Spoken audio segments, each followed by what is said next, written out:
Shalom. I'm Rabbi Nathan Davidovich, speaking to you on behalf of the webyeshiva.org, speaking to you from Efrat, Israel. This week's Torah reading is Parsha Balak.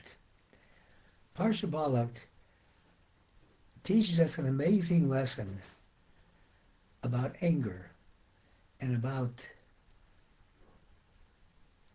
not letting the anger cloud our perception of what is really going on around us. The Parsha talks about the desire of the king of Moab to hire Balaam, a magician who people thought was a prophet, to curse the children of Israel. They chose Balaam because Balaam came from Midian, which is where Moses spent many years of his life. So they figured that Balaam would know what was in Moses' mind and how to counteract that and give a curse. Balaam was reluctant.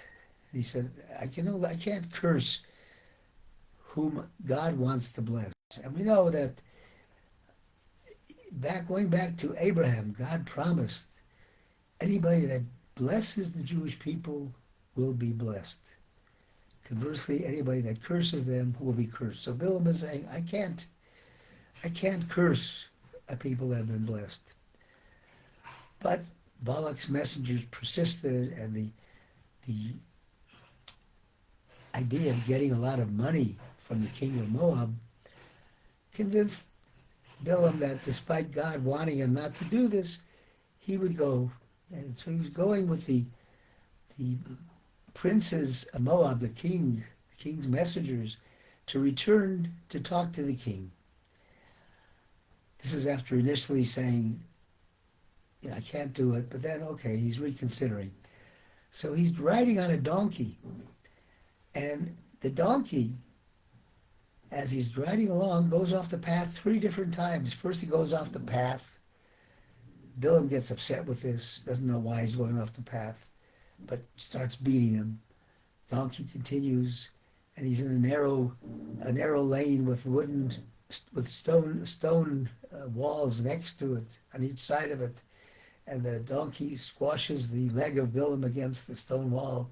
Again, Balaam beats the donkey. He's going a little bit further, all of a sudden the donkey sits down, and again, Balaam beats him.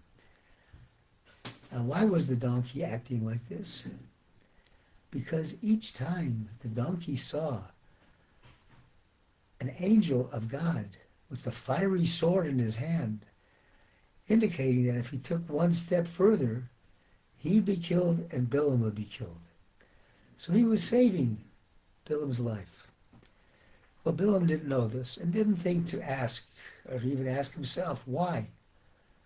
Why is this donkey who serviced me for many years, why is he acting like this? So instead he's beating him. So after the 3rd time, the Torah tells us, "Vayiftach Hashem es pi ha'ason." God opened up the mouth of the mule. Vatomer leBalaam, and he said to Balaam, "Ma asita lecha? Ki hisani zeh shalosh regalim. What have I done to you that you beat me these 3 times?" Well, if any of us were walking along the road and an animal turned to us and started speaking, we'd be rather amazed. We'd take note of it. But Balaam didn't seem to phase. His anger at this animal not doing his will was so intense that what did he do?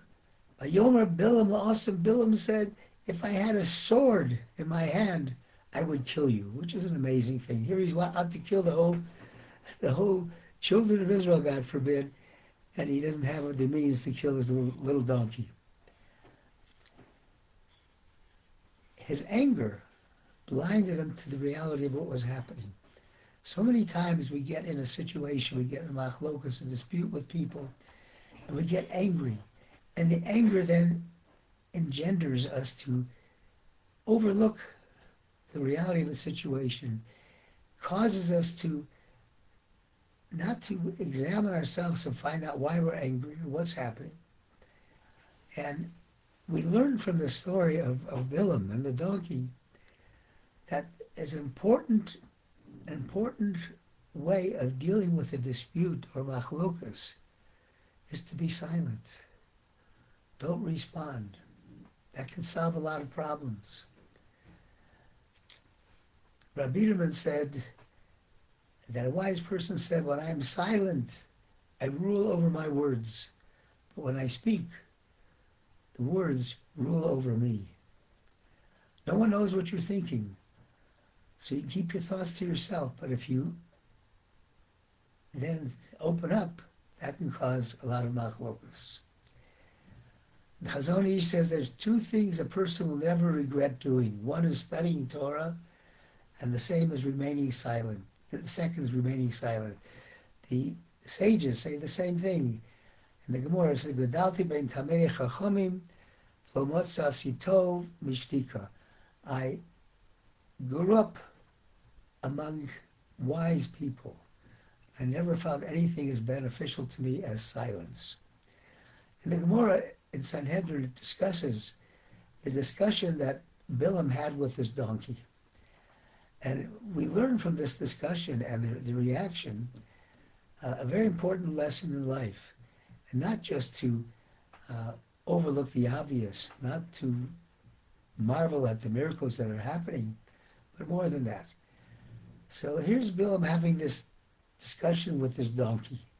The officers of Moab saw this, and they too were somewhat bewildered. They thought, well, maybe he's a magician just doing a stunt.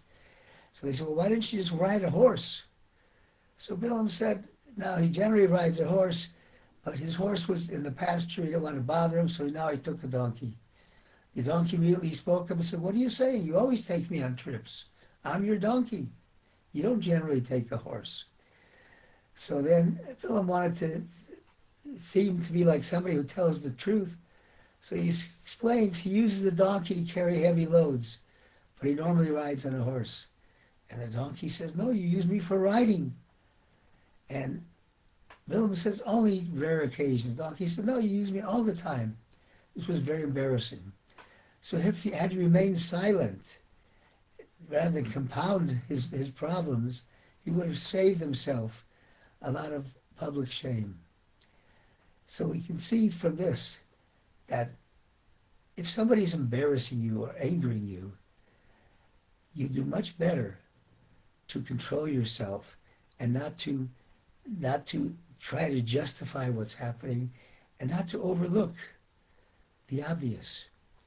Now there is an interesting story that Rabbi Twersky brought down, the story of Rabbi Itzela of Davidovich, who once attended a community meeting where important community issues were being resolved. But instead of discussing the pros and cons of the issues, there was a heated verbal debate amongst themselves as to who would go first. One claimed, I'm the senior person, I should speak first. Others said, I study more. Others said, I'm an official of the community. And they're arguing back and forth over this procedural matter. Who should speak first? So Itzela pounded on the lectern and said, listen to me. They all got quiet and listened to me. So I'm going to tell you a story. The donkeys came before God. They had a bitter complaint. Why have we been singled out from all the animals to suffer so much? The wild animals in the jungle, they find their food. The lion gets his food. The wolves, they get their food. The cows and sheep, they give their milk and their wool, but then they're free to just roam in the pasture all day long. But we're beasts of burden. We're beasts of burden. We carry these heavy loads all day. And if we don't go fast enough, our masters beat us. And we can't tell them. It would be wonderful if we could tell them, please, we're tired. Don't overburden us. So God said, yeah, you've got a just complaint. I'm going to give you the ability to speak. So Itzla goes on, he says, God gave Balaam's donkey the ability to speak. But instead of explaining to Balaam, there was an angel standing by with a sword, and he was protecting Balaam. it started telling Balaam how important he was. Aren't I the donkey who you have ridden all your life? And so he talked about his importance, and then God took speech away from the donkeys. Donkeys who know nothing other than to assert their importance do not desire to speak. We would all do well to remember from Itzela's parable. God gave us the power to speak. Let's use it properly. Thank you for listening on behalf of the web yeshiva.org. Shabbat Shalom.